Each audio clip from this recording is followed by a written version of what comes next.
Tube. It looks like we're good. Okay, great.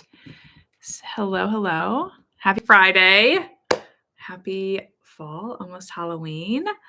For those of you who don't know me, my name is Allison Egidi. I'm a pediatric sleep coach, which basically means I help parents who have children who are really struggling to sleep or just need some better sleep habits.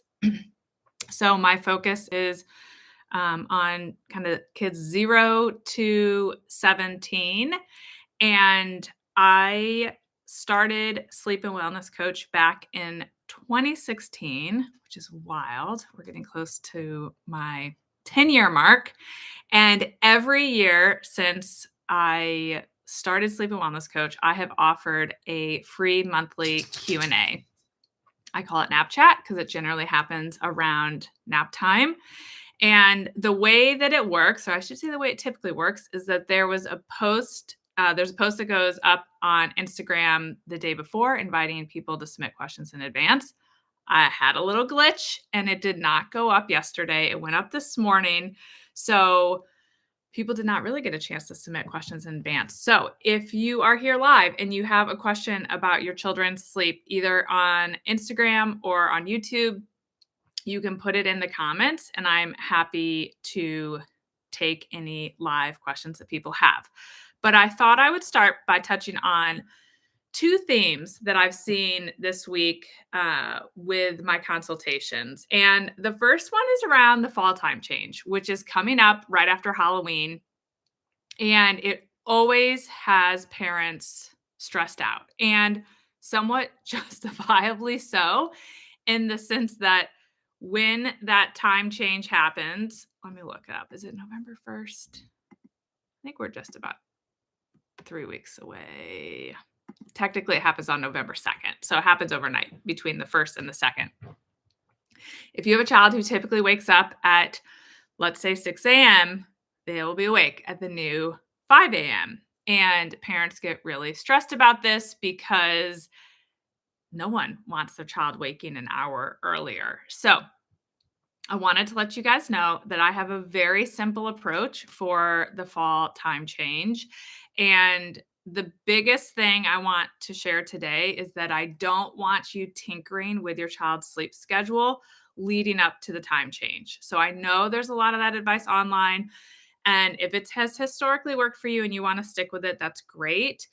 But I don't recommend doing a lot or any tinkering to your child's schedule ahead of the time change because nothing else is changing. So when I say that, I mean the rhythm of their day. So what drives your circadian rhythm and our children's circadian rhythm is natural light and then the rhythm of their day. So when they eat, when they go to daycare or school, those are big indicators for their body's rhythm. So if you start tinkering with their sleep schedule prior to the time change and none of the rest of that is changing, then the chance of you having sleep struggles leading up to the time change are higher, which means the chance of you having ongoing struggles with the early morning wake ups are also higher. So don't panic about the fall time change. Don't do anything in advance. And I have created and just finished today with Beth, getting it all synced up, a free cheat sheet. So on Tuesday, my podcast episode will be about the fall time change, and I will walk you through step by step what I recommend you do on Sunday, November 2nd to transition your child's schedule so that by Monday, everyone can be back on their typical schedules. So that podcast episode is coming out on Tuesday. It's How Long Til Bedtime podcast. But in conjunction with that, I created a fall time change cheat sheet. And so that cheat sheet will allow you to map out your child's current sleep schedule, including their nap times, and then walk you through how to transition them on Sunday so that by Monday, their sleep schedules are back on track after the time change. So if you are watching on Instagram, you can find that cheat sheet through my profile. I linked to it. And then I'm going to try to post it here in the chat right now on YouTube, which hopefully will allow people to get to the cheat sheet. So you can have that in your inbox and then also listen to the podcast episode on Tuesday about how to implement it and using kind of this cheat sheet with those instructions. So wanted to address that because I think every consultation I had this week, virtually everyone asked about the fall time change and how best to avoid those early 5 a.m. wake ups. And then another theme of this week was nap transitions at daycare happening earlier and earlier. So for as long as I can remember, daycares, particularly in the United States, tend to transition children down to one nap at the 12-month mark. And that's ahead of what I typically recommend. So I like the 15 to 18-month mark. And for children in daycare, and for most kids, I generally see it around the 15-month mark being a good time for as far as kids being ready to transition down to 1 month.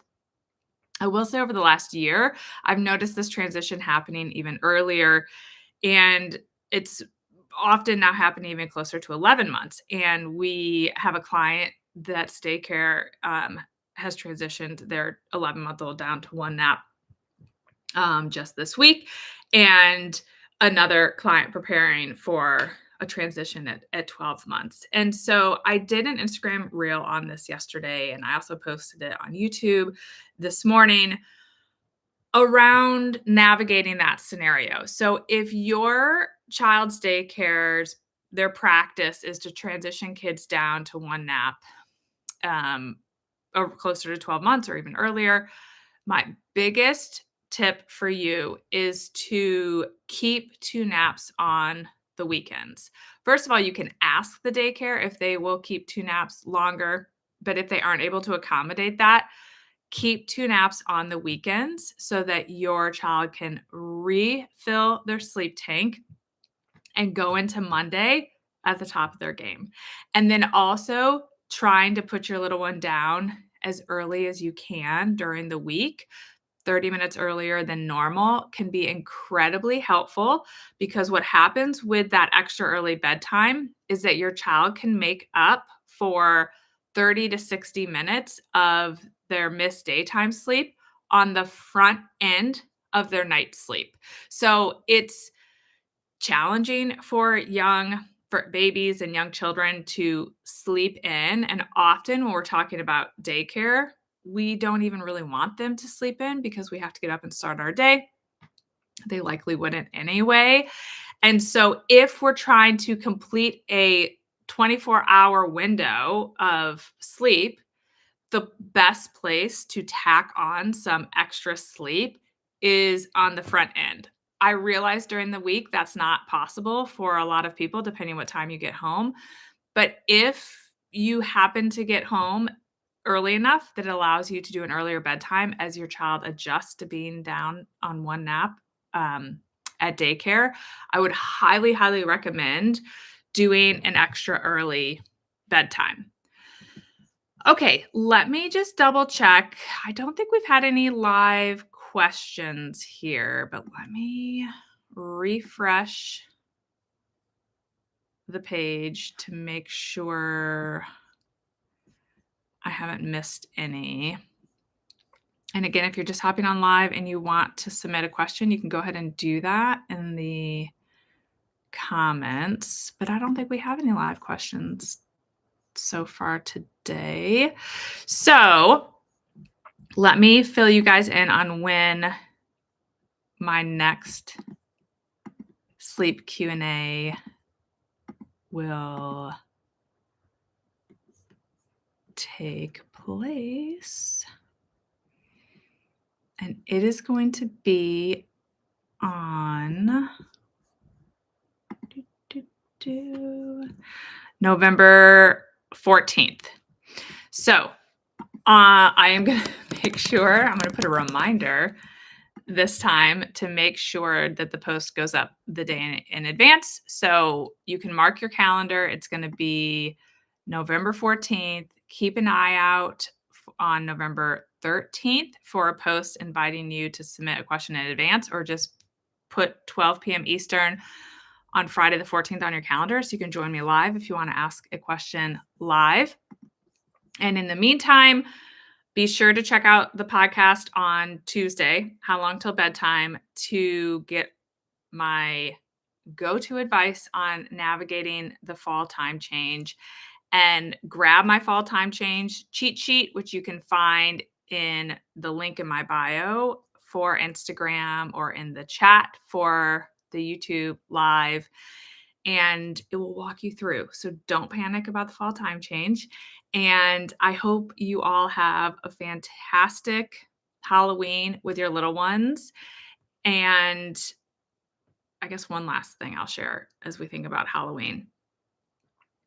If you have a child who starts to get spooked by all the Halloween related things, my first tip is protect them from all of that. Don't pour fuel on that fire. Don't read Halloween related books. Don't watch Halloween related movies. You will not be able to protect them from everything. But if you can tell the whole thing is making your child nervous, try to limit how much you're exposing them to it. So I would not say exposure therapy is solid for Halloween for young kids who have any fears around it. And if the fears are coming up around sleep specifically, a couple things to keep in mind. Sticking with kind of the facts of all of this is pretend. So all the ghosts you see, the monsters you see, the things we watch related to Halloween, all of it is pretend. And a very common fear that young kids will develop around Halloween and sleep is, I'm worried there will be a monster in my room, under my bed, in my closet, a ghost, or any of those things. And stick to monsters are not real. There will never be a monster in your room or under your bed or in your closet, and resist the urge to check on them. So I am not an advocate of monster spray. If you are using that pretend monster spray where we spray water to get rid of the monsters, you are validating the idea that there could be a monster in their room. So resist that urge. And I feel the same way about looking for the monsters. So we don't want to check under the bed or check in the closet to kind of show our kids that there are no monsters, because if there is legitimately no chance that there's going to be a monster under their bed or in the closet, we don't want to check for them, because if we check for them, we're leaving the door open to the idea that there could be some sort of monster under the bed or in the closet. Okay. I see I have a question here on Instagram from Jay Spy. Said, hey, Allison, I just had my third baby and you were so helpful with my first two. Love it. Just want to say you're the best and thank you. After I review your materials, I'm sure I'll have questions next time. Oh, fantastic. Well, thanks for that. I'm so glad I was helpful with your first two. And congratulations on your growing family and having 3 little ones. That's very exciting. Okay. All right. I hope everyone has a wonderful fall, a great Halloween, and don't forget to check out my podcast, How Long Till Bedtime. And you can always learn more about how you can work with me or other sleep coaches on my team, or online workshops or courses I have at sleepandwellnesscoach.com. Okay. Bye for now.